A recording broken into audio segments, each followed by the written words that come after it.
ပတ်ဒီလာနိုင်မလားမလာနိုင်ဘူးလားကဲကျွန်တော်မျိုးရီစောင့်မျှော်နေတဲ့ငါးပတ်ဒီကတော့စင်းလာနိုင်မလားမစင်းလာနိုင်ဘူးလားဆိုတာကိုကျွန်တော်ဒီဗီဒီယိုလေးမှာပြောပြပေးသွားမှာမလို့ဗီဒီယိုလေးကိုစောင့်ကြည့်လိုက်ကြအောင်ပြုတ်ကဲစလိုက်ကြအောင်မျိုးရီကဲကျွန်တော်မျိုးရီစောင့်မျှော်နေတဲ့ဒီပျောက်သီးငါးကတော့တကယ်ပဲလာနိုင်မလားမလာနိုင်ဘူးလားပေါ့အရင်ဘက်ကကြံခဲ့တဲ့ဒီငါးကိုဒီတစ်ပတ်မှာကျွန်တော်အနေနဲ့အနည်းနည်းကြိုက်ပါတယ်ဒါပေမဲ့အင်္ဂါနေ့ကပိတ်ရက်ဖြစ်နေတာကြောင့်ဒီနေ့ဖွင့်နေမှတင်အဖို့တွေလည်းအားကောင်းနေတယ်လို့ငါးထပ်ပို့ပြီးတော့အားကောင်းနေတဲ့ပတ်တီးလေးရှိနေပါတယ်ငါးထပ်ပို့ပြီးတော့အားကောင်းနေကြတာကတော့သုံးညပတ်တီးပါကျွန်တော်စီမှာပုံမှန်ထိုးနေကြအမျိုးတွေကိုတော့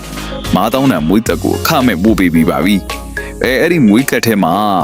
ဟူမကျော်ပတ်တီးအဲ့ဒီဟူမကျော်ပတ်တီးကအပွင့်နေကုန်းစားမှာအရန်ကိုအားကောင်းနေလာလား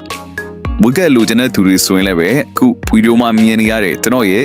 Viber နံပါတ်မှာ 2D ကန်ဆန်းတယ်လို့ပါဆိုပြီးအခုပဲစာပို့ထားလိုက်ပါနော် 2D လာထိုးတဲ့အမျိုးတန်းကိုကျွန်တော်အနေနဲ့မွေးကတ်တွေရောအနီးကတ်တွေရောအကုန်ပို့ပေးမှာပါ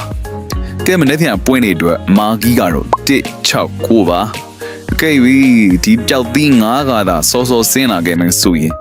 ထိုးရမယ့်ကန3ကွက်ပဲရှိပါရီငါ1 5 6 5 9အဲ့ဒါပေမဲ့3ညကရင်ဆင်းလာရင်တော့3ည1 3ည6 3ည9ဒီ6ကွက်ကိုထိုးပြီးတနေ့ကောင်အမျက်ယူကြဗျာဒီနေ့မနက်10နာရီဝန်းကျင်မှာအပိုင်အော်ရမယ်ပတ်ဒီနဲ့ main ကွက်တွေကိုကျွန်တော်ရဲ့ဒီ YouTube channel post ဆိုတဲ့နေရာလေးမှာပုံနဲ့တကွတင်ပေးသွားပါအောင်မင်း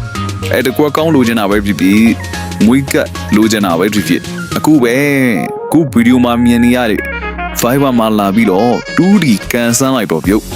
အားလုံးပဲကကောင်းကြပါစီမျိုးရီငါနားနိုင်ပါတယ်ဗျ